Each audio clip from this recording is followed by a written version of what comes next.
Si vous voulez gagner 5000 AUSC pour débuter dans le jeu, en plus de votre prime de démarrage, tapez ce code STAR CB2R R6R9 et donc vous gagnerez 5000 AUSC en bonus à votre démarrage dans le jeu. Et personnellement, ça m'aide à monter en niveau pour gagner des vaisseaux. Donc merci d'avance à tous ceux qui l'utiliseront. Allez, on passe directement au sujet de la vidéo. C'est parti, go! Et bien, bonjour tout le monde, bienvenue sur la chaîne de la Dark Red Security et bienvenue à tous les nouveaux citoyens du Verse. Alors aujourd'hui, on va parler de la 4.0.1 qui, depuis quelque temps, a l'air de se porter un peu mieux. Un peu, hein, pas énormément mieux, mais un peu mieux. Et on remarque que depuis qu'il y a des maintenances qui ont été mises en place par CIJ, globalement, ça va mieux. C'est pas parfait, mais c'est quand même un peu mieux quand même, faut constater.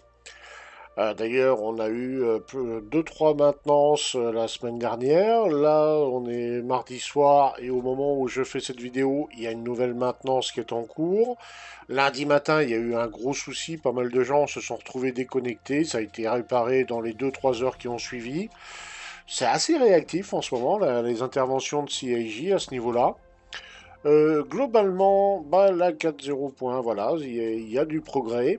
Alors pour la 4.0.2 qui est toujours en PTU, on suppose qu'il y en a encore pour une, voire deux bonnes semaines pour, on va dire, dégrossir la PTU et la préparer pour la live. Alors on ne sait pas trop quand on va sortir la live, mais ça serait peut-être pour fin février ou début mars. En tout cas, ils vont être obligés de la sortir à un moment ou à un autre, puisqu'ils ont un event qui est une sorte de suite de Jumptown. Voilà, ils ont cet event-là à sortir pour la 4.0.2, et apparemment, il y aurait un autre event qui sortirait presque en même temps. Donc, il va falloir qu'ils sortent ça assez rapidement, parce que la 4.0.1, elle est aussi dans les cartons. Ils commencent déjà à la préparer, certainement. Et il y a aussi l'arrivée de l'Invictus qui est au mois de mai. Donc oui, il va falloir qu'ils mettent un peu le turbo, parce que voilà, il y a des impératifs dans le calendrier qu'ils sont tout de même obligés de respecter. On s'aperçoit aussi que depuis que Benoît Beauséjour a repris les rênes de certaines activités du studio, il y a des choses qui semblent être plus cohérentes. On avait demandé aux gars de la team ce ils préféraient voir, est-ce qu'ils préféraient voir de la stabilité ou du contenu. Alors le contenu, oui, c'est important, mais surtout, les gars de la team demandaient à avoir de la stabilité, que ça soit un minimum jouable, une qualité de vie dans le jeu. Et c'est sur ça que se dirige principalement cette année CIJ, tout en essayant de faire du contenu.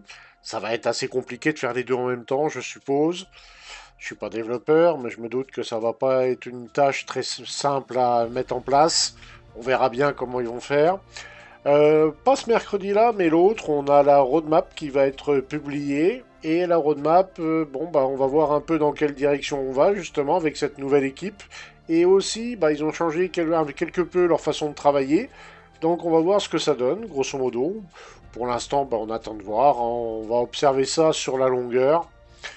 Il y a eu des reproches de pas mal de gens concernant Pyro. Par exemple, les trois stations principales que sont Orbituary, Rune Station et Checkmate. Les gens trouvent que c'est plutôt pauvre ce qu'on trouve dans la station. Voilà, il n'y a pas grand chose à y faire. Et ils disent que c'est encore pire dans les petites stations où il y a juste une armurerie, un magasin de guns et puis voilà, il n'y a pas grand chose à y faire.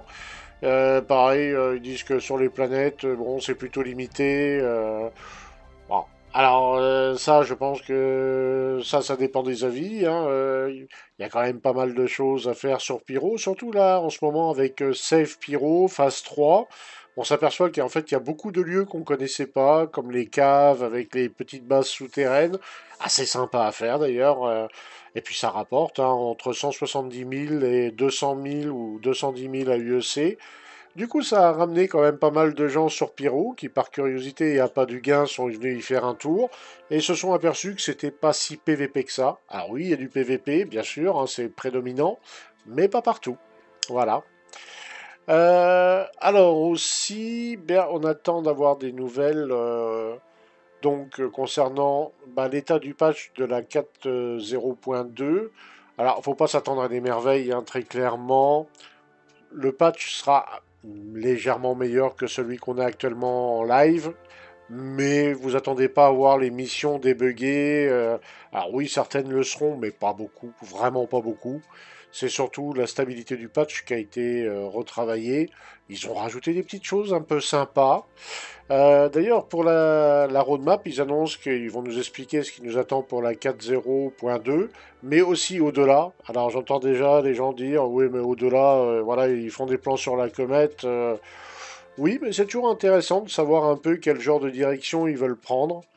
Donc à suivre, hein, ça peut être intéressant également.